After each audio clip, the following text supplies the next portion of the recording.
Hello, today is June 16, 2024. We're going to continue talking about electromagnetism. And then today we're going to be talking about electric potential energy.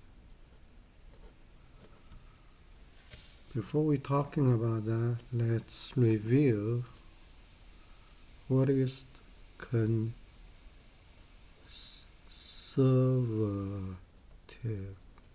force. So the force we talked about before is called the gravitational force, mg, where m is the mass of the object and g is gravitational accelerations. In other words, if we have a position A and a position B, if the work done from position A to position B, let's say we use WAB to represent that. A is the starting point, B is the ending point.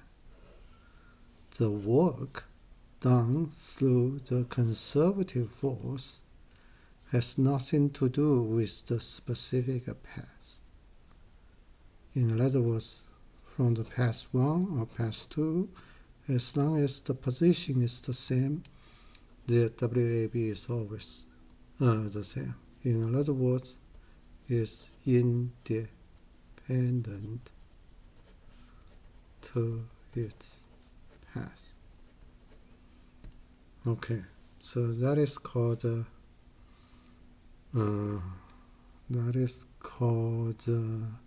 conservative force.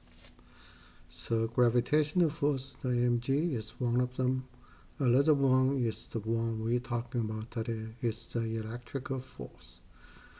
So let's say if we have two plates,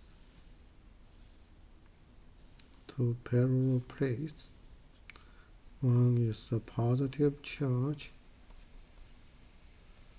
another one is a negative charge. If we have a positive charge Q, let's say the Q starting from the point A right here, go all the way to point B. The distance between those two plates is D. We want to find out the work done by the conservative force, which is the electrical force, right? So if we're doing a force analysis, this is going to be the force. Why? Because Q is the positive charge. You see positive is going to be repel, right? If you view from this side, this is negative, positive, they attract. So anyway, the force is going to that direction, right?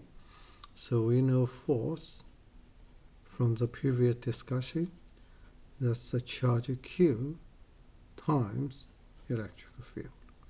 Again, that's the magnitude. The direction of the force is that direction. And then when we try to calculate the work AB, by definition, that's the integration from A to B. Again, force is the vector, right? So we have to use the vector dot dl. L has the direction, so that's why they have an arrow over there. What exactly L is? L basically is the path. Like for instance, in this case, from A to B, and then the direction of the L is that direction, right? So we notice if we only talking about the magnitude, that would be F dot dl. Notice we don't have the arrow, we don't have the vector. We're only talking about the magnitude. And then the thing is cosine theta, where theta is the angle between F and Ly. Recall we have a random vector A and then another random vector B, right? So if we have A and this is B, vector B, and then the angle between them is theta. So A dot B, by the definition, is magnitude of A times magnitude of B times cosine theta. In other words, we can view this as the following, right? We can view as this part, the magnitude, take the cosine theta, that will be the projection in the vector B, and then times the magnitude of the B. So in that case, what we have is F, cosine theta in this case is 0, right? Because the electric field goes that direction, the path also goes that direction as well. So it will be just F and then integrating A, B, dl. dl basically is integration from this point to this point. So that is the F, L, right? And then F equal to QE, so that would be QEL.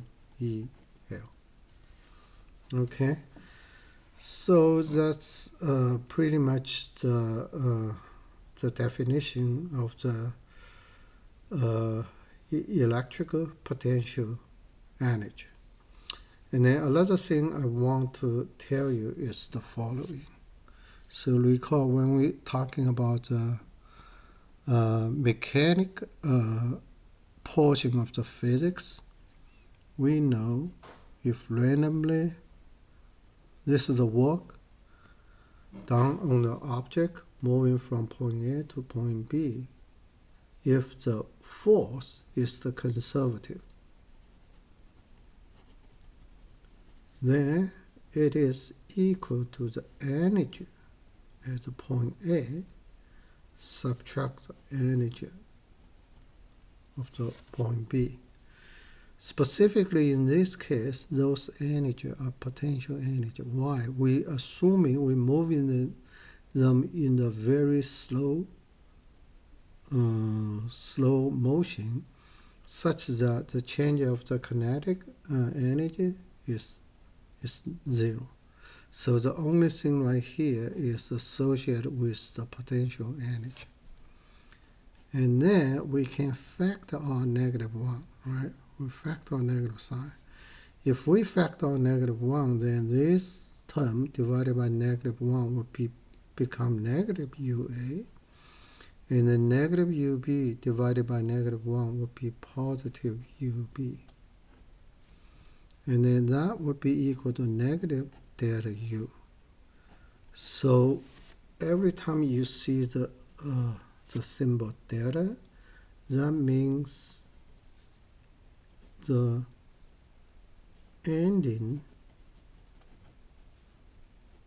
position subtract starting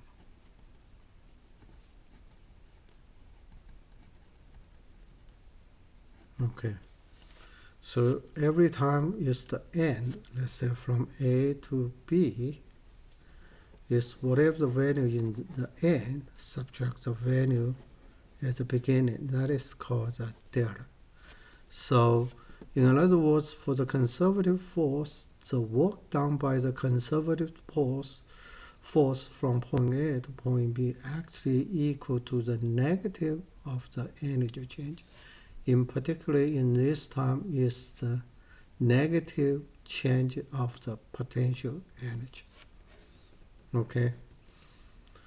So, with that being said, if we look at this one, go back to this problem, if this is our y-axis, let me say this is X, this is a Z, for instance, right? So x components, z components, we have nothing. The only thing changing is in the y position, right? So let's look at the ending part, the ub, because the thing starting from here go all the way to here. So the ub actually equal to what? Equal to 0, right? Because the distance is 0, because this is our origin, right? Which is overlap with point B. But what about UA? UA would be the whatever the force, which is QE, right? That's our force, times the distance. Distance is this, which is D. So our negative delta U will be negative UB subtract UA, which is negative 0 subtract QED, which is negative negative become positive QED. Notice the work that we calculated before is also QED. So this from another way to prove that for conservative force, WAB is equal to delta U, which is the negative change of the potential energy. I know the subject is kind of like a difficult, in particular for those students who haven't took the calculus or took the calculus for a while but forgot a part of it. Again, my understanding of the physics, from the high school physics all the way to junior college, the most difficult part is the electromagnetism, is this part right here. Why? This is the section that involved more calculus, involved a multivariable calculus, and then some of the theory, like in modern physics later on, it might also involve a little bit of differential equation and a linear algebra. But again, those are very, very fundamental. If you feel difficulties, please leave in the comments. Otherwise, I will personally suggest you to review the calculus book and then also study a little bit about the differential equation and the linear algebra.